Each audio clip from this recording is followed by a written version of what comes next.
Thank you. Call করে যাও। Fit for না মেলি বলো। ব্যস্ত? না না বলো না। আজ আমরা বিয়ে। নাক ফুলতে অন্তত সরিও না, বিশ্বাসটা নিতে। ম্যাডাম আর কত কাজ করবেন? আপনার জন্য চা নিয়ে এসছি, নেন। আপনি কষ্ট করে চা আনতে গেলেন কেন? আরে আমরাই, সমস্যা নেই তো। কি লিখছো? একটা ভুল এইভাবে লিখলে তো তুমি এখানে থাকতে পারবে না। আরে সাংবাদিক হওয়া অত সোজা না, বুঝলা? এই লাইনে উন্নতি করতে গেলে ভুল ধরতে হয়। আমি তোমাদের শেখাইতে পারি, এখন তুমি শিখবা কিনা এটা তোমার। স্যার আমি শিখতে চাই। শিখতে চাইলে তো হইব না, আমার সাথে তো থাকতে হইব, আমার লেখা তোমাকে দেখতে হইব, আমার সঙ্গে টুরে দেখতে হইব। কেমন আছো? যে কে বলছেন? বলো তো আমি কে? দেখুন আপনার নাম্বার এবং ভয়েস দুটাই আমার কাছে অপরিচিত। প্লিজ কাইন্ডলি একটু বলবেন আপনি কে? আমি মিলি। আরে মিলি, এক কাজ করো, এই সপ্তাহটা আমি একটু ব্যস্ত থাকবো, নেক্সট সপ্তাহতে ফ্রি, তখন দেখা করি চলো। ওকে।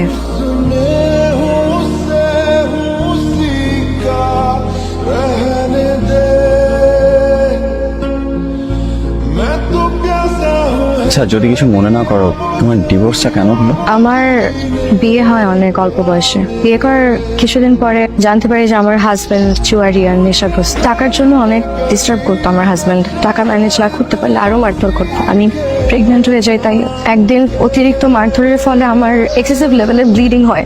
হসপিটালে ভর্তি হওয়ার পরও আমি আমার বাচ্চাটাকে বাঁচাতে পারি। সমাজে একজন ডিভোর্সি মেয়েকে সবাই না অনেক বাঁকা চোখে দেখে। সবাই মনে করে যে একটা ডিভোর্সি মেয়ে মানে হয়তো মেয়েটার চরিত্র খারাপ, একটা অ্যাপ্রোচ করলেই সুরসুর করে চলে আসবে। মিলি আই এম সো সরি, আমি আসলে জানতাম না তোমাকে এত কিছু ফেস করতে হয়। দেখো আমি কিন্তু তোমার সাথে কোনো রকম কোনো বাজে মতলব কথা বলি না বা মেলামেশা করি না। আমি জানি তোমাদের যাদের বাজে মতলব থাকে না তারা আবার আমাদেরকে এড়িয়ে চলে। এবার তো আগে আড্ডা এসে পড়লাম, তোমার গার্লফ্রেন্ডের সাথে ঝগড়া করছে না? ভাই আপনি খুব ভালো করেই জানেন যে আমার কোনো গার্লফ্রেন্ড এখন নাই। কেন, ওই যে মিলি তোমার গার্লফ্রেন্ড না? গার্লফ্রেন্ড হলে কি অন্য কাউকে বিয়ে করতে? আজকে বিয়ে। এইটা হলো মায়ের আসল চোর, মানে মায়েরা প্রেম করবে একজনের লগে আর বিয়ে করবো অন্যজন। মিলিরে জোর করে বিয়ে দিস। মিলি কোথায় যাচ্ছ?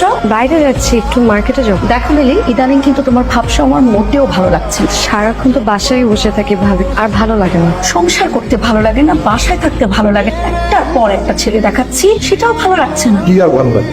ভাইয়ের ঘাড়ের উপর বসে বসে খেতে ভালো লাগে।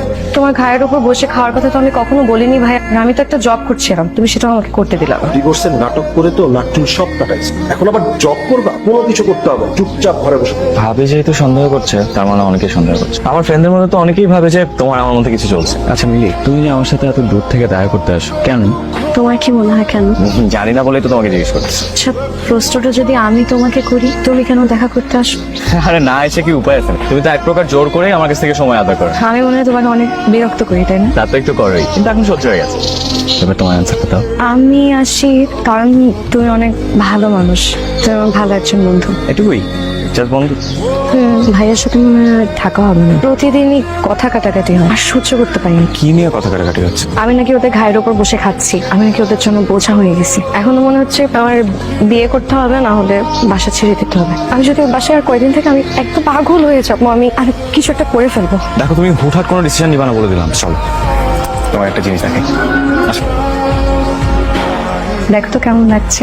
খুব মানিয়েছে। এখন আমারও তো উচিত তোমাকে কিছু দেওয়া, তবে তুমি যা চাইবে আমি তোমাকে তাই দেব। যা চাইবো তাই দেবো। অনেকদিন থেকে একটা আংটি পরার খুব শখ ছিল, কখনো পরা হয় না। তোমার গিফট। মিলি আমাদের মনে হয় এখানে থাকাটা বেশ ঠিক। একটা মেয়ে যখন এত দূর আগায় আসে, তখন তো বুঝতে হয় রে ভাই যে মেয়েটা তোমার ভালোবাসে। হ্যালো। বিয়ের আয়োজন কেমন চলছে? ভালো। বর কেমন তোমার?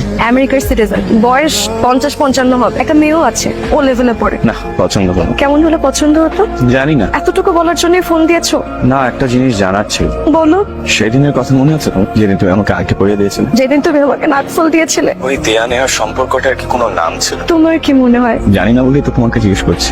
সাইদ, একটা সম্পর্কে যদি নাম দিতেই হয় তাহলে সেটা দুজনে মিলে দিতে হয়। আর যদি সেই নাম তোমার কাছে অজানাই থাকে তাহলে সে নাম অজানা থাকাই ভালো। আমাদের দুজনের মধ্যে যে সম্পর্ক ছিল সেটা শুধুই বন্ধুত্ব।